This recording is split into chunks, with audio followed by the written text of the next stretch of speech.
மீசா டைம்லர்களை அன்போடு வரவேற்றுக் கொள்கிறோம். இஸ்ரேல் பலஸ்தீனுக்கிடையான யுத்தம் 2 வருடங்களையும் தாண்டியாச்சு. 60,000க்கும் அதிகமான அப்பாவி மக்கள் படுகொலை செய்யப்பட்டாச்சு. 1,00,000க்கும் அதிகமானவங்க அகதிகளாகாச்சு. வீடுகளை இழந்தாச்சு, உறவுகளை இழந்தாச்சு. மிச்சங்கள் எதுவுமே கிடையாது. இப்படியான ஒரு சூழ்நிலையில 80வது ஐநாவினுடைய பொதுச்சபை கூட்டம் அமெரிக்கால இடம்பெற்றது. அதனுடைய மிக முக்கியமான பேசுபொருளாக ஆனது பலஸ்தீனத்தினுடைய விவகாரம், அதாவது இஸ்ரேல் பலஸ்தீனுடைய யுத்தம் சம்பந்தமான விடயங்கள் தான். இந்த விடயங்கள் அரங்கேறி கொண்டிருக்கிற சந்தர்ப்பத்துல அமெரிக்கா 21 அம்ச கோரிக்கைகளை முன்வைத்து ஒரு யுத்த நிறுத்தத்திற்கு போகலாமே அப்படின்னு ஒரு விஷயத்த முதற்கட்டமாக வரைந்து அரபு நாடுகளுடைய தலைவர்களிடம் ஒப்படைச்சது. இதை பார்த்தவங்க எல்லாம் ஓகே, இதை நடைமுறைப்படுத்தலாம் என்று ஒப்புதல் கொடுத்ததுக்கு இணங்க இந்த ஒரு விஷயத்துக்கான தூதுவர்களாக கட்டாரினுடைய மிக முக்கியமான ஒரு பிரதிநிதியையும் அதே போன்று எகிப்து நாட்டினுடைய மிக முக்கியமான ஒரு பிரதிநிதியையும் நியமிச்சாங்க. ஹமாஸுடனான பேச்சுவார்த்தைகளை நீங்க தொடங்குங்க அப்படின்னு சொல்லி. இது குறித்து இஸ்ரேலுடைய பிரதமர் பெஞ்சமின் நெதன்யாகுவுடன் அமெரிக்காவுடைய தலைவர் டொனால்ட் ட்ரம்ப் பேச்சுவார்த்தையை ஆரம்பிச்சாரு. ஊடக சந்திப்பை இருவரும் சேர்ந்து நடத்தினாங்க.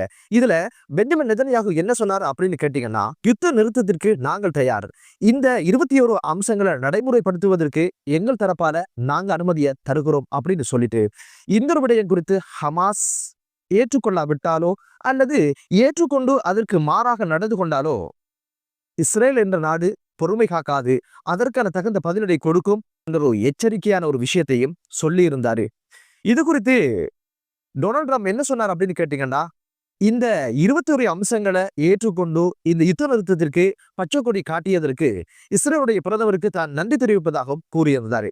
சரி, இந்த 21 அம்சங்கள் என்னதான் உள்ளடக்கப்பட்டிருக்குது அப்படின்னு ஒரு விஷயத்த தேடி பார்த்ததுல முதல் விஷயம் என்ன அப்படின்னு பாத்தீங்கன்னா, உடனடியாக யுத்த நிறுத்தத்தை 2 தரப்புகளும் நடைமுறைப்படுத்தணும் அப்படின்னு ஒரு விஷயமும், இரண்டாவதாக மனிதாபிமான உதவிகள் கஸா பிரதேசத்துக்குள்ள கொண்டு செல்லப்படணும். உணவு, மருத்துவம், நீர், மின் அப்படின்னு பல்வேறு விஷயங்கள் நடைமுறைப்படுத்தப்படணும் என்ற ஒரு விஷயம் அதுல குறிப்பிட்டிருக்கிறது. ஆரோக்கியம் விடயமாக இப்போது பார்க்கப்படுது. அடுத்த ஒரு விஷயம் என்ன அப்படின்னு பாத்தீங்கன்னா, கைதிகள் பரிமாற்றம்.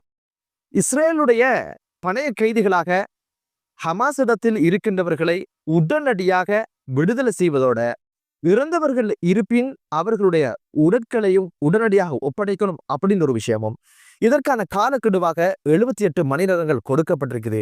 அப்படி நீங்கள் செய்யும் பட்சத்தில் உடனடியாக குறிப்பிட்ட எல்லையில இருந்து இஸ்ரேலுடைய இராணுவங்களை வாபஸ் பெறுவதாகவும், இதற்கான காலக்கெடு 48 மணித்தியாலங்கள் என்ற ஒரு விஷயமும் அதுல குறிப்பிடப்பட்டிருக்குது. ஹமாஸ் இந்த விஷயத்தை பண்ணிட்டால் இஸ்ரேல் அதுக்கு பதிலாக என்ன பண்ணணும் அப்படின்னு ஒரு விஷயம் அதுல எழுதப்பட்டிருக்கு. அதுதான் இஸ்ரேலுடைய சிறைகள்ல இருக்கின்ற 250 ஆயுள் தண்டனை விதிக்கப்பட்ட கைதிகளை உடனடியாக விடுதலை செய்யறதோட 2023ஆம் ஆண்டு 7ஆம் மாதம் தொடங்கி இந்த யுத்தத்தின் பிற்பாடு கைது செய்யப்பட்ட சிறுவர்கள், பெண்கள் என கிட்டத்தட்ட 1700 பேர் என்றும் சொல்லப்படுது, 2000 பேர் என்றும் சொல்லப்படுது. இவர்களை உடனடியாக விடுதலை செய்யணும் அப்படின்ற ஒரு விஷயமும் அதில் குறிப்பிடப்பட்டிருப்பதை பார்க்க முடிந்தது. இங்க கவனிக்கப்பட வேண்டிய விஷயம் என்ன அப்படின்னு பாத்தீங்கன்னா, ஹமாஸ் தரப்புல இருக்கின்ற அனைத்து கைதிகளையும் விடுதலை செய்யணும். ஆனா பங்குக்கு அவங்க எண்ணிக்கை அடிப்படையில தான் விடுதலை செய்கின்ற ஒரு விஷயமும் அங்கு ஊர்ந்து கவனிக்கப்பட வேண்டிய ஒரு விடயம். நிபந்தனையில அடுத்த நிபந்தனை என்ன அப்படின்னு பாத்தீங்கன்னா, ஹமாஸ் உடனடியாக ஆயுதங்களை களையணும், தமது கட்டுப்பாட்டை விலக்கிக் கொள்ளணும், சுரங்க பாதைகளை தகர்க்கணும், சமாதானத்தோடு வாழ்வதற்கு விருப்பம் தெரிவிக்கின்றவர்கள் இருந்தால் அவர்களுக்கான பொது மன்னிப்பு வழங்கப்படும், இல்லை என்றால் ஓடி போவதற்கான வழியும் விடப்படும் அப்படின்ற ஒரு விஷயமும் அதுல சொல்லப்பட்டிருக்கு.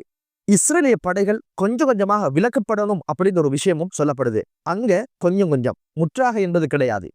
இடைநிலை அரசு ஒன்று உருவாக்கப்படணும், அதுல ஹமாஸுக்கு எந்த இடமும் கிடையாது என்ற ஒரு விஷயமும் பேசப்படுது.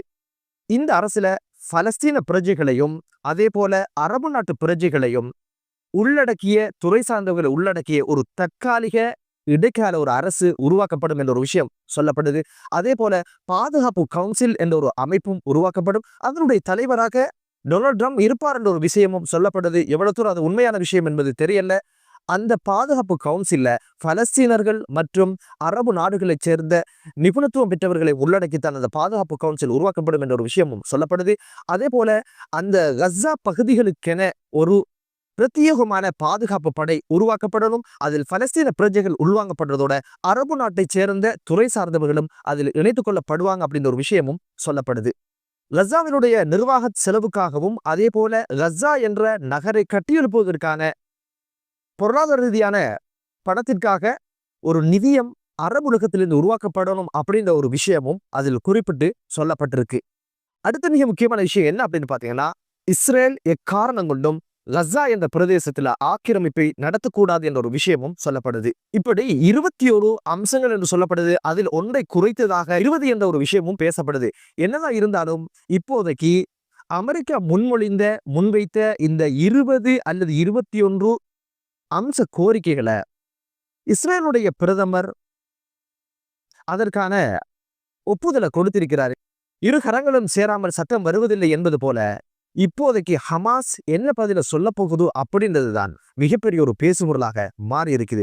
ஹமாஸ் இது குறித்து என்ன சொல்லுது அப்படின்னு கேட்டீங்கன்னா, பேச்சுவார்த்தையை தான் நிறுத்திட்டீங்களே அப்படின்ற ஒரு குற்றச்சாட்டை முன்வைக்குது. அது என்ன அப்படின்னு பாத்தீங்கன்னா, கட்டார்ல இது சம்பந்தமான ஒரு பேச்சுவார்த்தையை தொடங்குற சந்தர்ப்பத்துல தான் 3 வாரத்துக்கு முன்னால ஒரு தாக்குதலை இஸ்ரேல் நடத்தியது. அதுல பெரும் தலைவர்கள் எல்லாம் படுகொலை செய்யப்பட்டாங்க.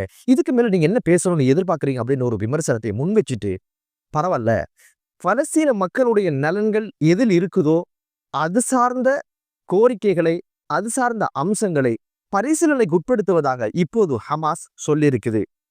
என்னதான் இருந்தாலும் யுத்த நிறுத்தம் என்பது இந்த அம்சங்கள்ல இருக்கின்ற சாதக பாதங்களை தாண்டி ஒரு ஆறுதல் அளிக்கிற விடயமாகத்தான் இப்போது மனிதாபிமானம் கொண்ட மனிதர்கள் யோசிக்கிற ஒரு விஷயம். காரணம் என்னன்னா, 2 வருட யுத்தத்துக்கு பிற்பாடு நிம்மதியாக தூங்கினது கிடையாது. ஒவ்வொரு பிரஜையும் பலஸ்தீன செய்திகள் வரும் பொழுதோ ஒரு கணம் நின்று அழுது சிந்தித்து கடந்து போகின்ற நிலையில சில மனிதர்கள் அந்த செய்தியை பார்க்காமலே கடந்து போகின்ற பல்வேறு துன்பங்கள் தான் 2 வருடங்கள் பார்வையாளராக இருக்கின்ற அனைவருக்கும் கிடைத்தது. இதுல எச்சங்கள் என்று என்ன அப்படின்னு பாத்தீங்கன்னா, இஸ்ரேலிய இராணுவத்தினர் மனநோயாளியானதும், அப்பாவி பலஸ்தீன மக்கள் கொண்டு குவிக்கப்பட்டதும், அனாதைகளாக ஆக்கப்பட்டதும் தான் இங்கு ஊர்ந்து கவனிக்கப்பட வேண்டிய விடயம். என்னதான் இருந்தாலும் இப்படியான ஒரு இடத்துக்கு இந்த யுத்த நிறுத்தம் என்ற ஒரு விஷயம் இப்போது ஓரளவு மனதுக்கு ஆறுதலை அளிக்கிறது. இதுல இருக்கின்ற சாதக பாதகங்கள் விமர்சிக்கப்பட வேண்டியது, விவாதிக்கப்பட வேண்டியது.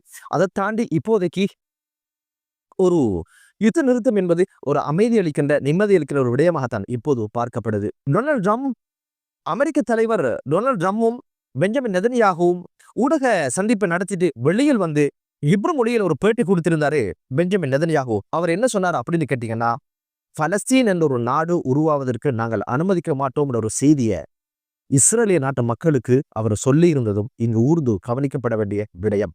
என்னதான் இருந்தாலும் இஸ்ரேல் இப்போது பெரிய ஒரு அழுத்தத்துக்குள் இருப்பதான செய்தியை பார்க்க முடியுது. காரணம், 150க்கும் அதிகமான நாடுகள் பலஸ்தீன ஒரு சுதந்திர நாடாக அங்கீகரிக்கப்படணும் என்ற அழுத்தம் கொடுத்தது மட்டுமல்ல, பெஞ்சமின் நெதன்யாகு சர்வதேச குற்றவியல் நீதிமன்றத்தினால ஒரு பிடியாணையம் பிறப்பிக்கப்பட்டு இப்போது சர்வதேச அரங்குல இவர்கள் தனிமைப்படுத்தப்படுகின்ற ஒரு சூழ்நிலையும் உருவாக்கி இருக்கிறதுனால இப்போது அண்ணன் என்ன பார்த்தாரு, எப்படியாவது சமாதானம் என்ற பேர்ல பலஸ்தீன மக்கள் பாவம் என்ற அனுதாப அலையில ஏதாவது ஒரு விஷயத்தை செஞ்சிடலாமே, ஐக்கிய நாடுகள் சபையினுடைய பொதுக்கூட்டமும் பலஸ்தீன பிரச்சனை குறித்து தான் பேசுகிறது, இதுக்குள்ள காய நகர்த்திடலாம் என்ற எண்ணி இந்த ஒரு விஷயத்தை முடிவுக்கு கொண்டு வந்தாரு.